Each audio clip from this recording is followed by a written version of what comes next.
Hello everyone and welcome to our channel the audible review. नमस्कार। आज हम एक बहुत ही दिलचस्प किताब पर बात करने वाले हैं, पराग पारिख की स्टॉक्स टू रिचेस। हाँ, बहुत ही प्रभावशाली किताब है। और ये एक बड़ा सवाल उठाती है ना, कि इतनी जानकारी, इतने सारे एक्सपर्ट्स हैं, फिर भी आम निवेशक शेयर बाजार में पैसा गंवा क्यों देता है। बिल्कुल, और यहीं पर पारिख का नजरिया काम आता है। क्या ये बाजार की गलती है या हमारी अपनी भावनाओं की? ज्यादातर हमारी अपनी भावनाएं। पारिख साहब का यही मानना था। वो सिर्फ एक फंड मैनेजर नहीं थे। पीपीएफएस म्यूचुअल फंड तो उन्होंने शुरू किया ही, पर वो एक विचारक थे। हाँ। उन्होंने निवेश को मानवीय व्यवहार के चश्मे से देखा। कहा कि भाई भविष्यवाणी भूल जाओ, अपने बर्ताव को समझो, अनुशासन लाओ। सही बात। तो चलिए आज इसी को थोड़ा खोलते हैं। इस किताब के सबक क्या हैं, क्या सीखने को मिलता है? जरूर। सबसे पहले तो यही आता है, लालच और डर। जी। किताब कहती है ये सबसे बड़े दुश्मन हैं। इस पे थोड़ा बताइए। हाँ, ये बिल्कुल कोर आइडिया है। पारिख मानते थे कि बाजार ऊपर नीचे तो होगा ही, वो उसका स्वभाव है। असली खतरा है निवेशक का रिएक्शन। जैसे जब बाजार तेज हो बुल मार्केट में, तो एकदम लालच आ जाता है। हाँ, कह रहे सब खरीद लो। हाँ, बिना सोचे समझे महंगी चीजें भी ले लेते हैं। और फिर जैसे ही बाजार गिरता है, डर हावी हो जाता है। बिल्कुल, डर के मारे अच्छी सॉलिड कंपनियों के शेयर भी वो सस्ते में बेचकर निकल जाते हैं। तो नुकसान पक्का। हाँ, तो पारिख का संदेश साफ था, इन भावनाओं को पहचानो, रोको खुद को, अनुशासन। अनुशासन, ये शब्द बार बार आता है। क्योंकि यही बचाता है।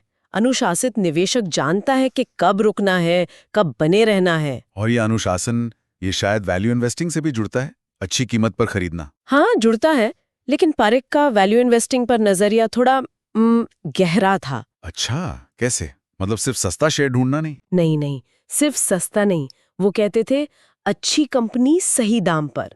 मतलब पहले बिजनेस को समझो, उसकी क्वालिटी देखो, मैनेजमेंट कैसा है, आगे क्या उम्मीद है, और फिर इंतजार करो। इंतजार? हाँ, इंतजार। उस मौके का जब बाजार किसी डर या पैनिक की वजह से उस अच्छी कंपनी का शेयर सस्ते में दे रहा हो। अच्छा, तो ये अवसरवादी नजरिया हुआ। बिल्कुल। ये सिर्फ मोलभाव नहीं है, ये रातों रात अमीर बनने का भी नहीं है। ये धीरे धीरे सोच समझकर संपत्ति बनाने का तरीका है। और इस धीरे धीरे बनाने में वो समय का बड़ा रोल है, लॉन्ग टर्म सोच, है ना? एकदम। अगला बड़ा सबक यही है। किताब कहती है मार्केट को टाइम करने की कोशिश मत करो, टाइम इन मार्केट जरूरी है। सुनने में आसान लगता है ये। हाँ, सुनने में आसान है, करने में बहुत मुश्किल। क्यों? क्योंकि रोज टीवी पर, सोशल मीडिया पर इतनी खबरें आती हैं, आज ये गिरा, कल वो चढ़ा, लगता है बस अभी कुछ करना पड़ेगा। तुरंत एक्शन लेने का मन करता है, फोमो जिसे कहते हैं। वही, फियर ऑफ मिसिंग आउट। लेकिन पारिख समझाते थे कि बाजार का टॉप या बॉटम पकड़ना ये लगभग नामुमकिन है, कोई नहीं कर सकता। तो फिर क्या करें? अच्छी कंपनियों में पैसा लगाकर उन्हें समय दें, बढ़ने दें। यहाँ पर वो कंपाउंडिंग का जादू काम करता है। चक्रवृद्धि ब्याज। हाँ, छोटे छोटे रिटर्न्स भी जब सालों तक जुड़ते जाते हैं तो बहुत बड़े बन जाते हैं। बस धैर्य रखना है, कंपाउंडिंग को अपना काम करने देना है। तो हमने भावनाओं पर काबू पाना देखा, वैल्यू इन्वेस्टिंग का सही मतलब समझा, लॉन्ग टर्म सोच की जरूरत जानी, और चौथा स्तंभ क्या है? चौथा और शायद सबसे राहत देने वाला सबक है सादगी, सिंप्लिसिटी। सादगी निवेश में? हाँ, सफल निवेश के लिए कोई जटिल गणित, कोई भारी भरकम एल्गोरिदम या हर पल स्क्रीन देखने की जरूरत नहीं है। अच्छा। पारिख एक सीधी साधी, स्पष्ट, तर्क पर आधारित रणनीति पर टिके रहने को कहते थे।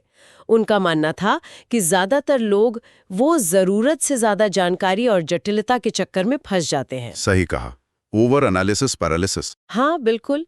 एक बेसिक, अनुशासित और धैर्य वाला तरीका अक्सर बेस्ट होता है। ये तो सिर्फ निवेश की बात नहीं रही, फिर ये तो एक तरह से सेल्फ अवेयरनेस की बात हो गई। बिल्कुल, यही तो खूबसूरती है। अपनी भावनाओं को समझना, धैर्य रखना, सिंपल रहना। हाँ। अगर हम इसे थोड़ा बड़ा करके देखें तो अपनी मानवीय कमजोरियों को पहचानना, डर, लालच, अधीरता, भेड़चाल, और उन पर काबू पाना, यही तो अच्छे आर्थिक निर्णय लेने की चाबी है। सही है। यहीं से असली वेल्थ क्रिएशन मतलब धन का निर्माण शुरू होता है। इसीलिए मैं कहती हूँ स्टॉक्स टू रिचेस सिर्फ फाइनेंस किताब नहीं है, ये एक तरह से जीवन जीने का दर्शन भी सिखाती है। तो फिर आज के ज़माने में इसका क्या मतलब है? जहां सोशल मीडिया है, हर मिनट नई टिप है, तेजी से ट्रेडिंग का माहौल है, क्या ये बातें अब भी उतनी ही लागू होती हैं? मेरे ख्याल से तो आज ये और भी ज्यादा जरूरी हो गई हैं। अच्छा। देखिए, टेक्नोलॉजी बदल गई, बाजार का तरीका बदल गया, लेकिन इंसान का वो मूल स्वभाव, डर और लालच, वो तो वही है। बात तो सही है। आज भी लोग फोमो में आते हैं, रातों रात अमीर बनाने वाले शहरों के पीछे भागते हैं। पारिख की जो टाइमलेस सलाह है, वो हमें यही याद दिलाती है, शोर से बचो, बेसिक्स पर टिके रहो, धैर्य रखो, वो कछुए वाली चाल ही आखिर में जिताती है। तो इस पूरी चर्चा का सार निचोड़ यही है कि सफल निवेश की यात्रा बाहर बाजार में नहीं, बल्कि अपने अंदर से शुरू होती है। बिल्कुल। भावनाओं पर कंट्रोल, अनुशासन और कंपाउंडिंग को अपना काम करने देना। हाँ, वित्तीय आज़ादी शायद इस पर कम निर्भर करती है कि हम कमाते कितना हैं, और इस पर ज्यादा कि हम अपने पैसे को कितनी समझदारी और धैर्य से आगे बढ़ाते हैं। एकदम सही कहा। और ये हमें एक और गहरे सवाल पर लाकर छोड़ता है।